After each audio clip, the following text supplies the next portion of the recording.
to Convivial Conservation around the globe. This is Eliana, your host, and this is our third episode of this podcast series. In this episode, we will discuss a very interesting project on conservation basic income from the Cool Earth organization. To do so, I've invited two members of Cool Earth to talk about this amazing project, and I will introduce them right away. First, we have Isabel Felandro. She's the head of programs at Cool Earth. She leads the teams on conservation projects with indigenous community to protect the Amazon rainforest and support people's well-being.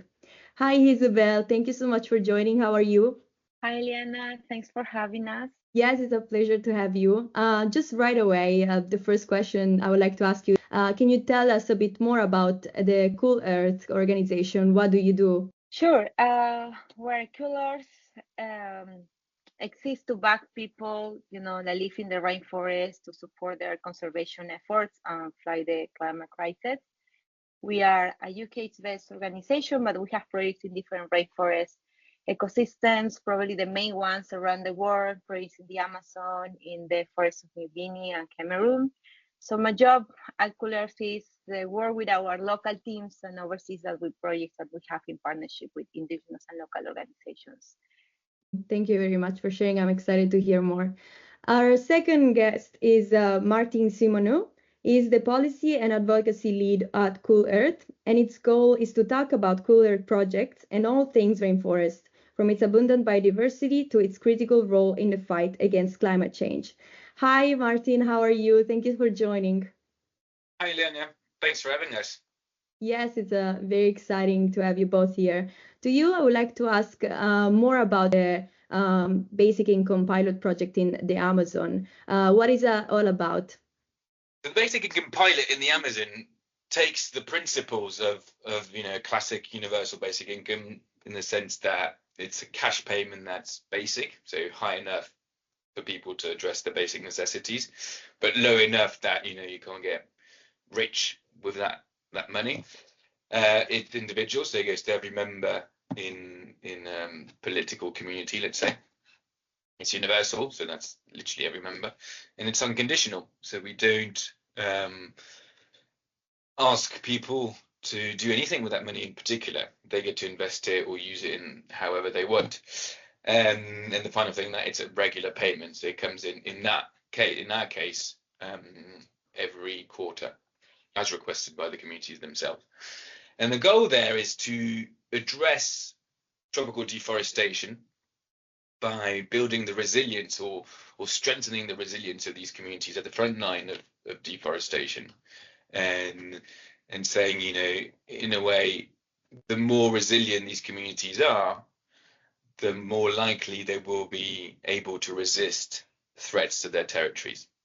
So that's the overall objective of the project.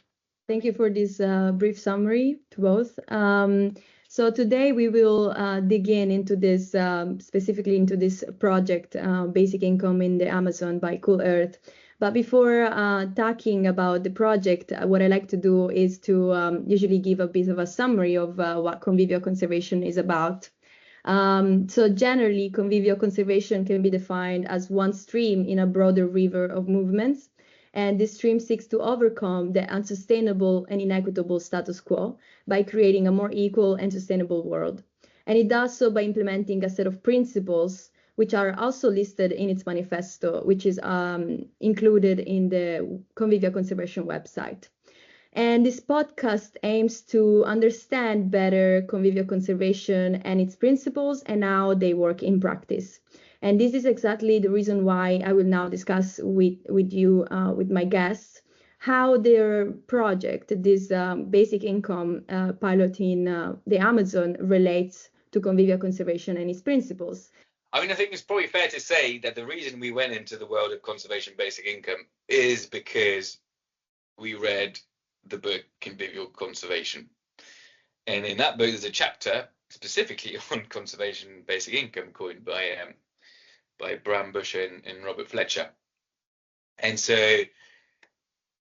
in a way, what Cool Earth had done from the beginning, so since 2007 when Cool Earth was created, was go into the world of conservation with the idea that the best way to protect these ecosystems was not only work with people at the front line of the biodiversity and climate crisis, but was also to help them or to provide resources so that they could build on their resilience.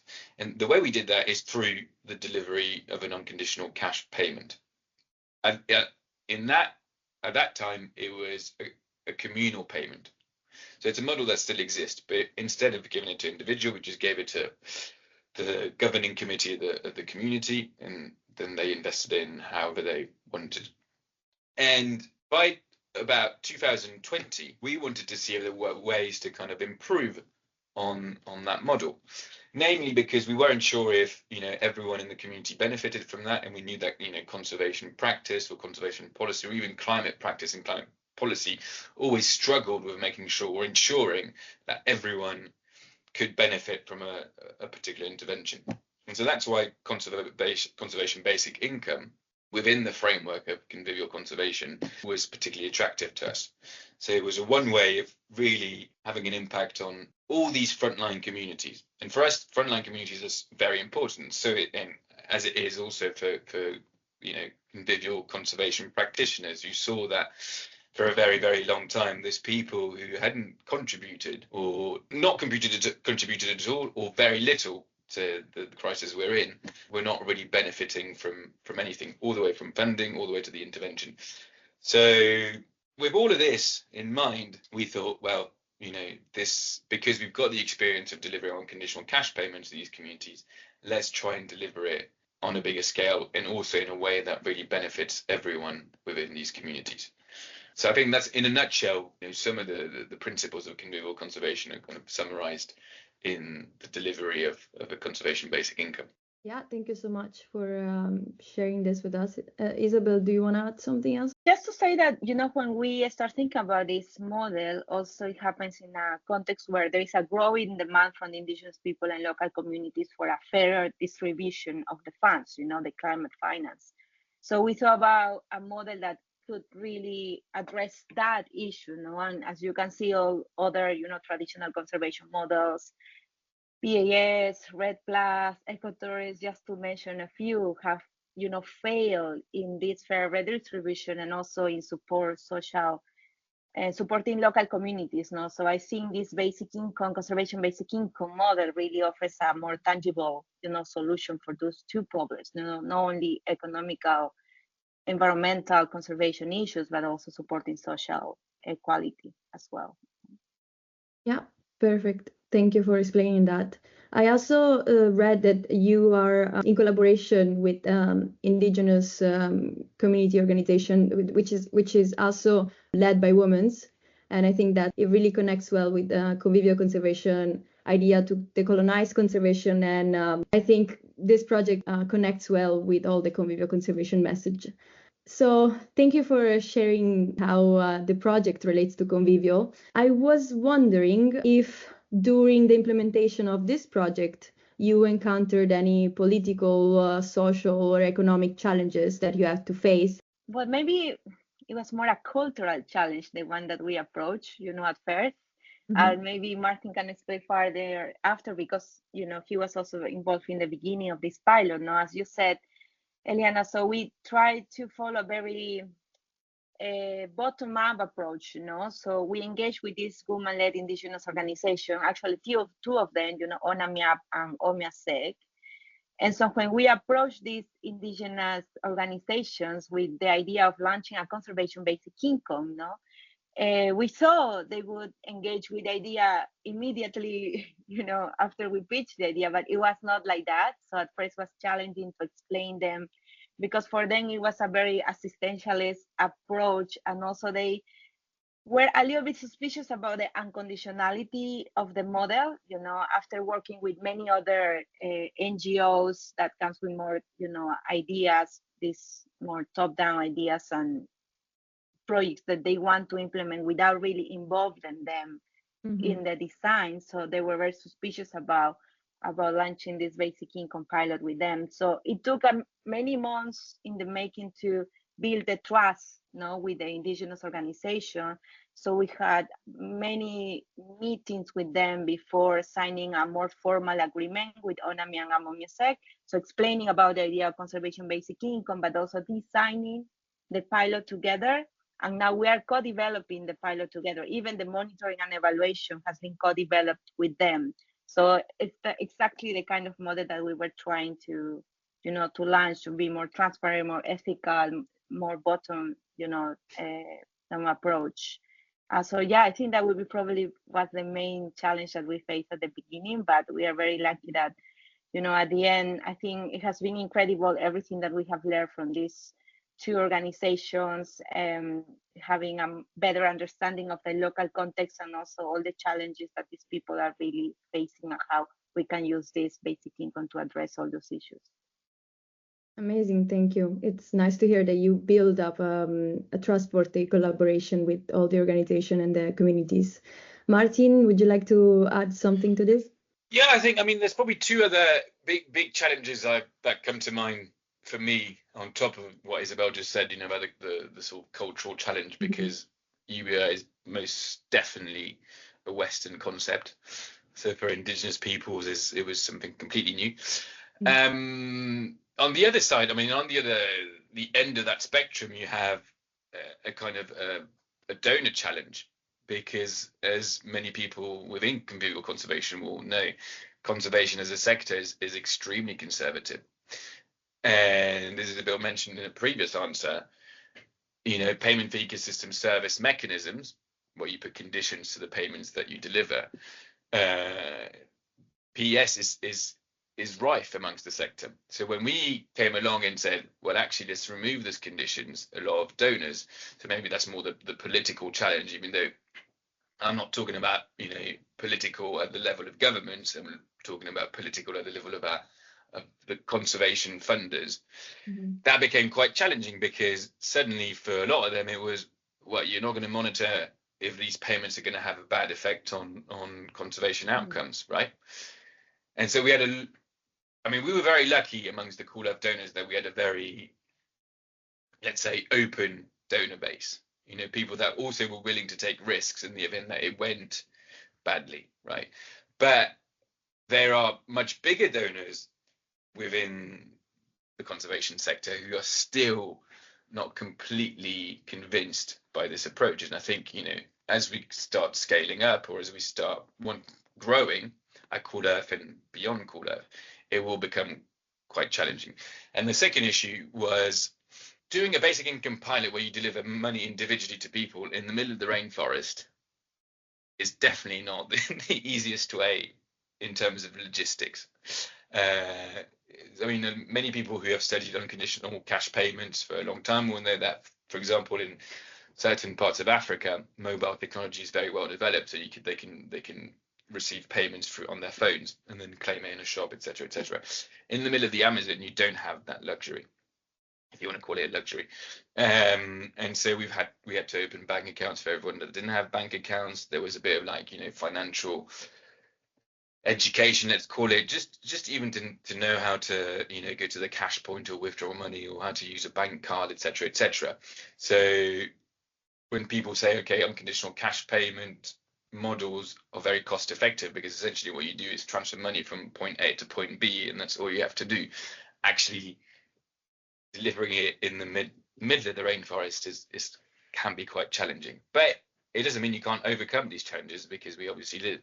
Thank you for sharing this with us, this very kind of hidden challenges. Actually, as Martin, you were saying, you overcame these challenges, and it has been 1 year, I think, from the implementation of the project. So my next question is actually about updates. So how is it going now? What kind of developments have been observed in communities and also in the Amazon forest? Sure. And you're absolutely right. We've just gone the year, so it's supposed to be a 2-year project. Okay. I think everyone at Cool Earth would love it if we could extend it, whilst also looking for other places where we could replicate this type of model. But so far so good. I say it a lot. People invest or use their money, particularly small payments like that, in very unsurprising ways. They invest it to purchase, food, especially when in times of droughts or floods where farms are not producing. It's an easy way to buy. At least you have money to go in and buy food in the markets, and you can feed your family. They use the money on education of their children. They use money, I mean, on very unsurprisingly, on health, on even community celebrations. As in it's the community's anniversary, and people need stuff to be able to have a good party. They've used it on clothing, on repairing their houses, etc., etc. So we're seeing, at least on the social aspect of it, some very positive trends, right? What's more complicated, and that's often a question we get, is how do you attribute some sort of causation to these interventions, but on the forest? Now that's far more complicated, but because we go on the basis that these communities, so indigenous peoples and local communities, have been the best at stewarding the forests for such a long time, centuries, even thousands of years, generally we kind of go, if these people are able to report less invasions on their territories, or people wanting to purchase their trees or purchase their land, etc., etc., this should be a good proxy indicator to a successful intervention. And so far, again, it's only just been a year, we haven't heard anyone say we're struggling against, I don't know, the extractive industry, or a quite aggressive local government, etc., etc. So for now, it's looking quite positive. Now, it's obviously a lot of work for teams in the field. It's not just a smooth, it doesn't always go smoothly, but that's normal because we're all really learning on this. But again, if there are issues, generally it's maybe a logistical issue rather than than someone not using the cash in a really good way. So yeah, very positive so far. Amazing. Yeah, as you were saying, I think it's a learning curve, but it's great that it's going so well just after 1 year. Isabel, do you have anything to add to this? We were also a part of, the social impact that Martin explained, and also the conservation, which is more tricky to prove. We also were checking on, the no harm part of the pilot, like trying to the pilot to be safe and secure for the people that are receiving the cash, because, these are people that are not used sometimes to use bank accounts. So all the logistics are really tricky. So when we were monitoring the process, we also were monitoring the safety and the safeguarding on everything that we have been doing in the field. And that has required a lot of work from our local teams. And as Martin also mentioned, these communities have a way more balanced, relationship with the environment. And so they have already been doing conservation activities when we start the pilot. So the main goal is for them to keep having the support and keep doing it, in the years to come. So as you know, conservation is a very complex issue. So it will probably not depend only on our basic income pilot that will happen in, 5-10 years from now. A forest fire can happen and destroy the whole forest, or external extractivist activity that could come and destroy even the communities not knowing that it's happening there. But definitely, a financial support to this community means that they will be better prepared and have more resilience to face all these challenges.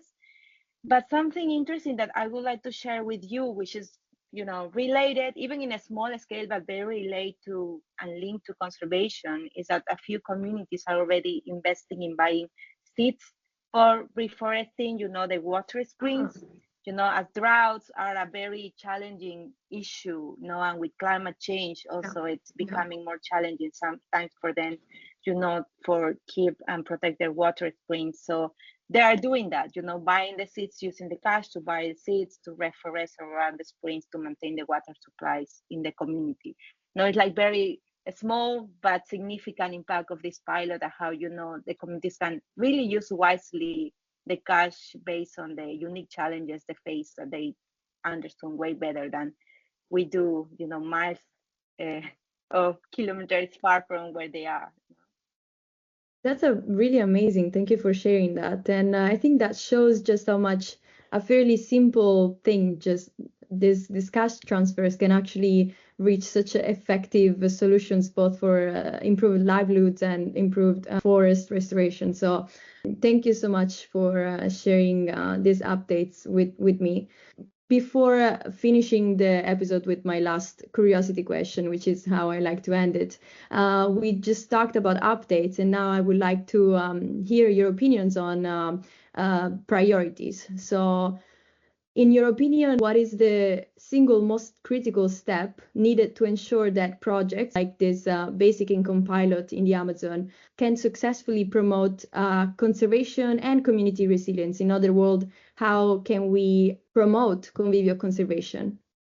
I mean, there are, at this stage, in my view, there are two ways. There's a priority for us at Cool Earth, and I included it within the framework in convivial conservation because I think that on that project we probably meet all the criteria of convivial conservation, is building more evidence.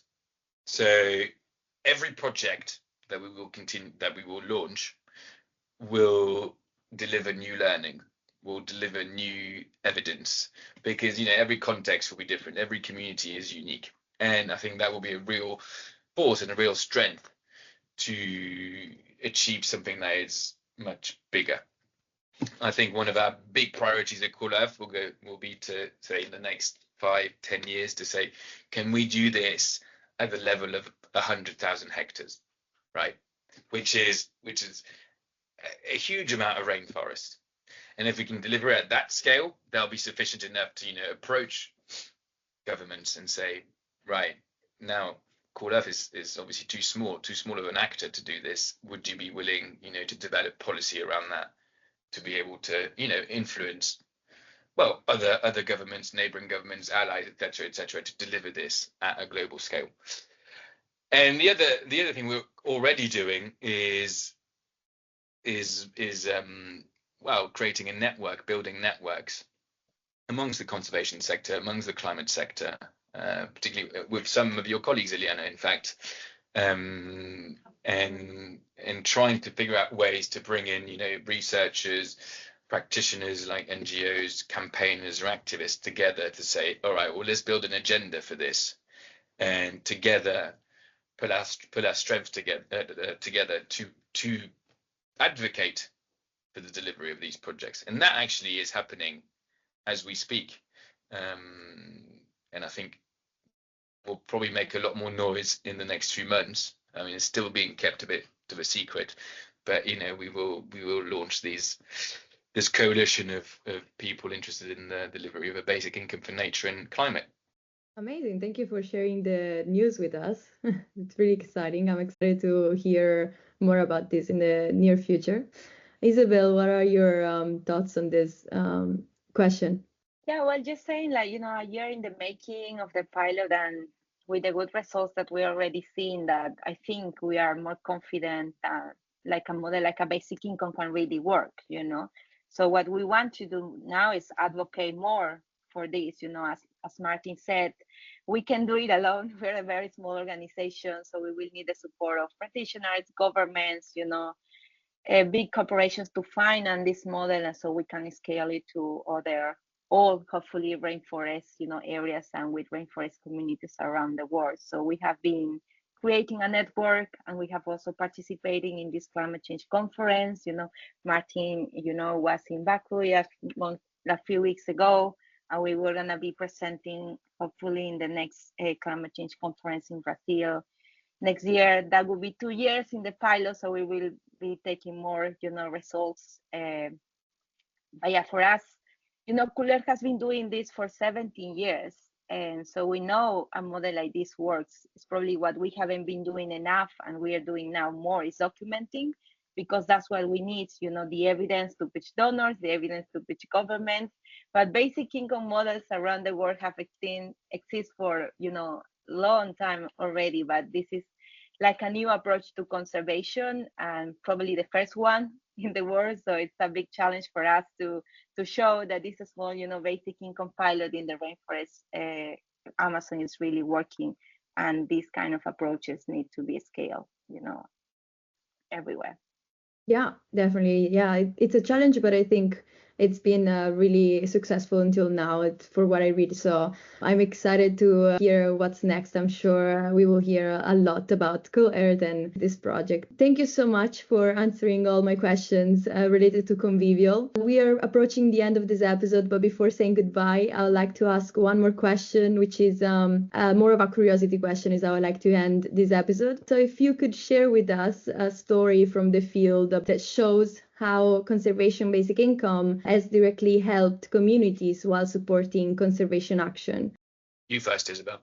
I think I already shared the story, and yeah, like seeing how these people is investing, in buying seeds to reforest the water spring. I think that's one of the clear story that shows the link between what we're doing with the conservation impact. And yeah, and something else to do, these communities where we work are very excited about this model. As I said at the beginning, Omia said we're very skeptical, suspicious about basic income, and now they are our best advocates. So you can hear, the leader of Onamiab, Ketty Marcelo, talking about conservation basic income in, public spaces now. She was in the climate change conference with Martin, and she was like leading the conversation around that. So I think that's the best proof that this model is really working, that indigenous leaders are talking about it. So it's not us, it's not us as Cool Earth, but also the indigenous people that we're supporting, the ones that probably going to be the best advocates of this model. Yeah, I agree. That's great how the involvement of indigenous people, local communities are advocating for this great project. So thank you again for sharing that with us. What about you, Martin? I mean, I think one of the greatest things I read in one of the reports, and that was early on in one of the way we do it is like every time we deliver a transfer, there is a Cool Earth team that goes in and also asks questions. I mean, they're not compulsory questions. If people don't want to answer, they don't have to, but some people answer them. And it was reported on several occasions that adults within a household were arguing less about money, which had like a huge impact on the household's cohesion, and children not being too scared of seeing their parents argue because there's no money in there to feed anyone or to pay for the children's education, etc. And I thought that was, I can't say this is like an outcome because it was only reported in a few cases, but I thought, wow, this is amazing. And a lot of people might say, oh, how is that related to conservation? And actually, yeah, maybe it's a hard link to see, but it makes total sense. How do you expect people to actually care about nature or the environment? In fact, they already do, but like if they don't have that security or that stability, they're going to think about it even less and less, right? And so just to hear these stories from the field, it is very valuable, and it kind of tells you, well, yeah, maybe this is a good stepping stone towards much bigger things. And in fact, and I'll just finish on this, a lot of times you go into these communities or you hear indigenous leaders or local leaders going like, how do you expect us to fight the climate crisis, to protect nature, or to adapt to the impacts of the climate crisis with an empty stomach, right? I mean, that's what happens to most of the people in these frontline communities. Well, actually, they can't do any of that if they can't feed themselves. I mean, it's impossible. So I'm not saying like a universal basic income to these people is the final solution. It's not, but it's very much a stepping stone. And after that, yes, I mean, once everyone's financially secure or socially secure or culturally secure, then yeah, go into tree planting or reforestation, or try and really improve those carbon or biodiversity markets. I don't know, but at this stage, what we really need is for billions of people at the front line of the community crisis to be financially secure. Yeah, perfectly said. I completely agree. I think we need those small changes, even if they don't look like correlated to solving the climate crisis, in order to actually solve it. So thank you very much for sharing your stories and your opinions, your words with me and with the Convivial Conservation Network. This is the end of this episode. I wish you all the best with the project, but with generally Cool Earth organization, all the future things you have in store. I'm excited to hear more, so let's keep in touch. Thank you so much, Eliana. That was great. If you like this episode, make sure to stay tuned for new episodes which will be released soon. And if you want to know more about Convivial Conservation, make sure to check out our website, Convivial Conservation, where you can also find more information about our manifesto. Thank you for listening and see you next time.